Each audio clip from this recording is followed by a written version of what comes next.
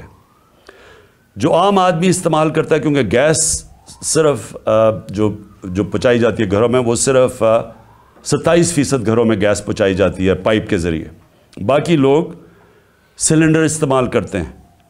تو جو ہمارے زمانے میں 2470 روپے سلنڈر تھا, 2470 روپے کا سلنڈر, وہ آج 3400 روپے پہ پہنچ گیا, 3400 روپے پہ. بجلی 16 روپے یونٹ ہمارے دور میں تھا, آج 36 روپے یونٹ پہ پہنچ گئی ہے. پٹرول 150 روپے کا تھا, آج 250 روپے پہ پہنچ گیا. ڈیزل 145 روپے کا تھا, 263 روپے پہ پہنچ گیا. ڈالر, اور جس کی وجہ سے بہت جو مہنگائی آ رہی ہے, 178 روپے ڈالر تھا ہمارے دور میں, آج 270 پہ پہنچ گیا. اور اس کا ابھی ایفیکٹ آنے والا ہے. میں اس لیے بھی آج یہ اپنی قوم سے کہنا چاہتا ہوں کہ دیکھیں آگے جس طرح ملک چلے گا، بند کمروں میں ایک آدمی فیصلہ کرے گا تو یہ نتیجہ ہوگا. اس کے پاس اتنی پاور ہے کہ وہ عقل کل بن گیا، ہر چیز کا وہ ہر فن مولا بن گیا. فارن پالیسی تو وہ جانتا ہے، اکانومی وہ سمجھتا ہے، شوکت ترین کے اوپر وہ کامنٹ کر سکتا ہے کہ جی وہ شوکت ترین نے یہ کیا تو وہ کیا. آپ کو پتہ کیا اکنامکس کا؟ اور آپ بتائیں نا کہ آپ جو اکانومی پہنچی ہے آپ اس کے کون ذمہ دار ہیں؟ اور پھر پولیٹیکل سچویشن کے اوپر وہ بات کر رہا ہے کہ جی فلانے کو چیف منسٹر ہٹا دو تو اس کو لگا دو، جس کو لگا رہا ہے وہ لینڈ مافیا کا حصہ ہے اس کو لگا دو. فیصلے سب کر رہا ہے لیکن ذمہ داری کوئی نہیں ہے. ذمہ داری عمران خان کی ہے جو کہ پنچنگ بیگ بنا ہوا تھا. تو پہلے تو پاکستان نے جو آگے بڑھنا ہے یہ اس کے اوپر ہمیں سوچنا پڑے گا کہ ایسے ملک پاکستان یا کوئی اور ملک ایسے آگے نہیں چل سکتا، اور ساروں کو آئین کے بیچ میں رہ کے چلنا پڑے گا. اگر ہم نے اس ملک کو بچانا ہے ان حالات سے تو یہ صرف کوئی اکانومی کا ماہر نہیں بچا سکتا. اوور آل جو پولیٹیکل اکانومی کہتے ہیں، اس ملک کی گورننس سسٹم کیسے ٹھیک کرنی ہے. سب سے بڑے جو ہمارے پاکستان کو جو اس دلدل سے نکال سکتے ہیں وہ اوورسیز پاکستانی. ابھی ہمیں بڑا فخر تھا، ترکی میں ہم پڑھ رہے تھے کہ ایک پاکستانی نے $30 ملین دیے، جو بڑے مشکل امتحان سے ہمارے ترک بھائی گزر رہے ہیں جدھر سے زلزلے کی وجہ سے. ایک پاکستانی نے $30 ملین دیے.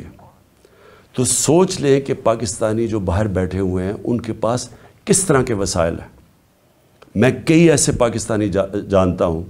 اگر ہم ملک کا یہاں ماحول گورننس ٹھیک کر لیں یا رول آف لا لے آئیں، ان کو اعتماد ہو جائے ہمارے انصاف کے نظام پہ، کانٹریکٹ انفورسمنٹ کہ اگر وہ سرمایہ کاری کرتے ہیں تو وہ ان کا کوئی قبضہ نہیں ہو جائے گا، ان کے گھروں پہ قبضہ، فلیٹوں پہ قبضہ، جس طرح کے پلاٹس پہ قبضہ ہوتا ہے.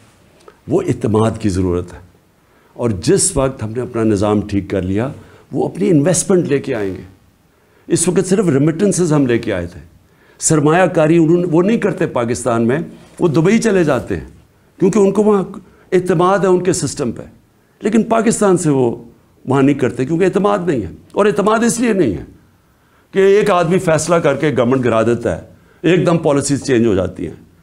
جس ملک میں سرٹنٹی نہیں ہے، پولیٹیکل سرٹنٹی نہیں ہے، وہ کبھی بھی اس ملک میں وہ اس طرح کی سرمایہ کاری اور خوشحالی نہیں آ سکتی. تو ہم نے پاکستان کو جو نکالنا ہے اس میں ہم نے اپنی اکانومی ٹھیک کرنے کے لیے سب سے پہلے اپنا گورننس سسٹم ٹھیک کرنا ہے. ایک سرٹنٹی لے کے آنی ہے، ایک پریڈکٹیبلٹی جو انگریزی میں کہتے ہیں. یعنی جو آج سرمایہ کاری کرے اسے پتہ تو چلے کہ ملک آگے 5 سال کس طرح جائے گا. اس کے لیے سب سے پہلا قدم صاف اور شفاف الیکشن ہے. جب تک ہم صاف اور شفاف الیکشن نہیں کرواتے ملک کے اندر استحکام نہیں آتا. جب تک پولیٹیکل سٹیبلٹی نہیں آتی اکانومی سٹیبلائز نہیں کرتی. اور کوئی مجھے آج بتا دے کہ اس کے علاوہ کوئی حل ہے. ہمارا مسئلہ یہ ہے کہ ہمارا پالا پڑا ہوا ان لوگوں سے جو ملک کا نہیں سوچ رہے. ان کے پیسے باہر پڑے ہیں، ان کی اربوں ڈالر باہر پڑے ہیں.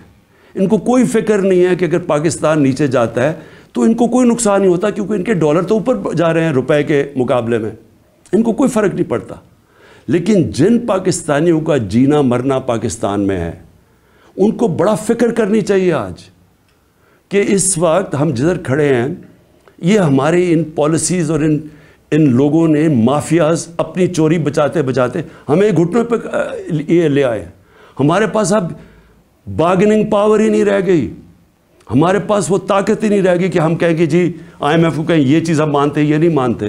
کیونکہ ہم تو بالکل ادھر پہنچ گئے ہیں کہ انہوں نے پہلے کہا جی ہم IMF کو یہ کر دیں گے، ہم ڈالر 200 سے نیچے لے آئیں گے روپیہ. اور آج کدھر پہنچ گئے ہیں؟ کیونکہ ان کے پاس کوئی روڈ میپ نہیں ہے. روڈ میپ ہے وہ شروع ہوگا صاف اور شفاف الیکشن سے، جس سے یہ لوگ بھاگ رہے ہیں اور ان کے پیچھے جو لوگ بیٹھے ہیں وہ بھی اپنے مفادات کے لیے اس سے بچ رہے ہیں. قوم کو میں آج کہنا چاہتا ہوں کہ دیکھیں یہ اصل میں حقیقی آزادی کی ہماری جد و جہد ہے. ہم اپنے ملک کو قانون انصاف دے کے فنڈامنٹل لوگوں کو رائٹس دے کے رول آف لا کر کے آزاد کرنا چاہتے ہیں. وہ آزادی تو آتی ہے انصاف سے, اور وہ تب ہوگی جب ہم سب جد و جہد کے لیے تیار ہوں. میں نے جو جیل بھرو تحریک ہے اس کی میں پوری تیاری کر رہا ہوں, اور مجھے خوشی ہے کہ بڑے لوگ رجسٹر کر رہے ہیں اس میں میری انتظار کریں, میں چند روزوں میں یہ اعلان کروں گا, کیونکہ ہم یہ سسٹم دو طرح ہیں, توڑ پھوڑ کر دیں, سڑکوں پہ نکل جائیں, انتشار پھیلا دیں, ہم کر سکتے ہیں. سب سے زیادہ اسٹریٹ پاور ہمارے پاس ہے, لیکن ملک یہ برداشت نہیں کر سکتا. اس لیے یہ پرامن طریقے کا احتجاج ہے جیل بھرو تحریک.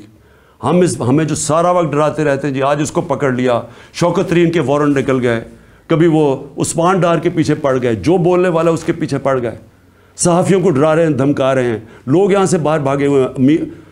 معین پیرزادہ وہ باہر بھاگا ہوا ہے, وہ دوسرا ارشد شریف سے جو ہوا, جو ابھی بھی جو سٹریس ڈالتے ہیں کہ تھوڑی سی ادھر سے لائن کراس کر گئی آپ یہ تنقید نہیں کر سکتے. یہ اگر تنقید ہوتی تو جنرل باجوہ یہ ظلم نہ کر سکتا پاکستان پہ, اس کے اوپر تنقید ہی نہیں الاؤڈ تھی. پنچنگ بیگ تو ہم بیٹھے ہوئے تھے, وہ جو مرضی کرتا, کوئی پوچھنے والا ہی نہیں تھا. اس لیے اس ملک کے لیے حقیقی آزادی کے لیے ہم سب کو جد و جہد کے لیے اب تیار رہنا پڑے گا. میں آج سارے اپنے پاکستانیوں کو آخر میں کہہ رہا ہوں, جو نوجوان یہ سوچ رہے ہیں ملک چھوڑ کے جانے کا, آپ سب کو کہہ رہا ہوں, دیکھیں بھاگنے کی کوئی جگہ نہیں ہے. جو قومیں جب تک اپنی آزادی کے لیے نہیں لڑتی, جد و جہد نہیں کرتی, کوئی ان کو آزادی نہیں دیتا. زنجیریں گرتی نہیں ہیں, توڑنی پڑتی ہیں. ہم سب کو تیاری کرنی چاہیے, اور میں پھر سے اپنے ساری پارٹی کو, پاکستانیوں کو کہنا چاہتا ہوں, تیاری کریں جیل بھرو تحریک کی. انشاءاللہ میں چند دنوں میں اس کی اناؤنسمنٹ کروں گا. پاکستان زندہ باد. Please like and subscribe Pak News channel for latest news updates.